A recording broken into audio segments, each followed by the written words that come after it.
আন্দোলন দমনের জন্য পুলিশের উচ্চ পর্যায়ের সবাইকে আরও কঠোর হওয়ার নির্দেশ দিয়েছিলেন শেখ হাসিনা। তার যে পদত্যাগ করতে হবে এমন কথাও ভাবেননি স্বয়ং শেখ হাসিনাও। তবে 5 আগস্ট সকাল থেকেই পরিস্থিতি পাল্টে যায় নিমিষেই।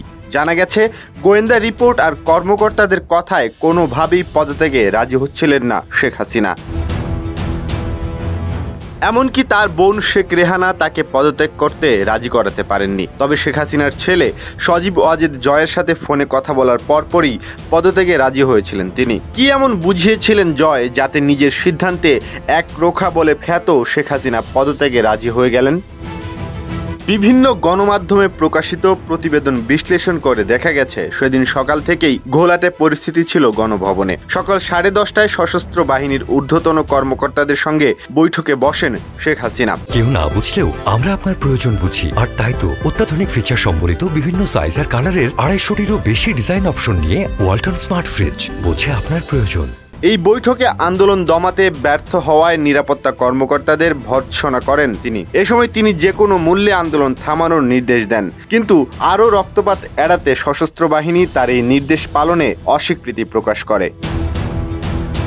3 বাহিনীর প্রধান এবং পুলিশের আইজি তাকে দেশের বাস্তব চিত্র বিশ্লেষণ করে পদত্যাগ ছাড়া আর কোনো উপায় নেই বলে জানান, কিন্তু তিনি পদত্যাগ করবেন না বলে নিজের অবস্থানে অনড় থাকেন। শেখ হাসিনাকে জানানো হয়, ইতোমধ্যে ঢাকার প্রতিটি প্রবেশ মুখে লাখ লাখ মানুষ অবস্থান করছে। অনেক মানুষের উপর গুলি চালানো হয়েছে, কিন্তু মানুষ সরছে না, বরং আরও বাড়ছে তাদের সংখ্যা। সকাল থেকে 100 জনের বেশি নিহত হয়েছে। ঢাকা আর 1.5 থেকে 2 ঘন্টার মধ্যে দখলে চলে যাবে আন্দোলনকারীদের। জানা গেছে, পদত্যাগের প্রস্তাবে শেখ হাসিনা রেগে গিয়েছিলেন। প্রস্তাব প্রত্যাখ্যান করে অফিসারদের ধমকাধমকিও করেছিলেন তিনি। বলেছিলেন, তোমাদের জন্য আমি কি না করেছি, আর এখন তোমরা নিজেদের পিঠ বাঁচাতে চাইছো। তার এমন প্রতিক্রিয়ায় শেখ হাসিনার বোন শেখ রেহানার সঙ্গে গণভবনের ভিন্ন এক কক্ষে কথা বলেন কর্মকর্তারা, কিন্তু শেখ রেহানাও বড় বোনকে বোঝাতে ব্যর্থ হন।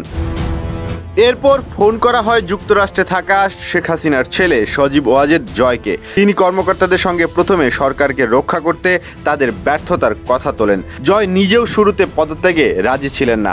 তবে শেখ হাসিনার জীবনের নিরাপত্তা দেওয়া সম্ভব হবে না এবং বড় রকমের মৃত্যু ঝুঁকি আছে এমন পরিস্থিতি জয়ের সামনে তুলে ধরা হলে তিনি পরিস্থিতির গুরুত্ব বুঝতে পেরে মায়ের সঙ্গে কথা বলেন।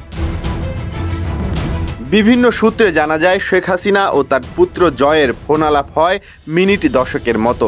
ফোনে জয় তার মাকে বোঝান যে এই মুহূর্তে কোনোভাবেই গণভবনে থাকা তার জন্য নিরাপদ নয়, এমনকি দেশে অবস্থান করাও বিপজ্জনক হতে পারে। তাই যে কোনোভাবেই হোক ভারতে চলে যাওয়ার কথা বলেন জয়। ভারতে না গেলে আওয়ামী লীগ ধ্বংস হয়ে যাবে, শেখ হাসিনা বেঁচে না থাকলে আওয়ামী লীগের হাল ধরার কেউ থাকবে না, এমন কথাও মাকে বলেছিলেন সজীব ওয়াজেদ জয়।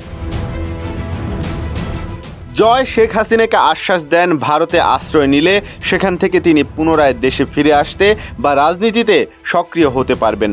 ছেলের কথায় পদত্যাগে রাজি হন শেখ হাসিনা। তবে পদত্যাগ করার আগে দেশবাসীর উদ্দেশ্যে একটি ভাষণ দিতে চেয়েছিলেন তিনি। তবে ছাত্র জনতার স্রোত ধেয়ে আসতে থাকে গণভবনের দিকে। এমন খবরে ভাষণ রেকর্ড করার সময় পাননি শেখ হাসিনা। পদত্যাগ পত্রে সই করে মাত্র 4টি সুটকেস নিয়েই ভারতের পথে উড়াল দেন দীর্ঘ সময় বাংলাদেশের প্রধানমন্ত্রীর পদ আঁকড়ে থাকা শেখ হাসিনা।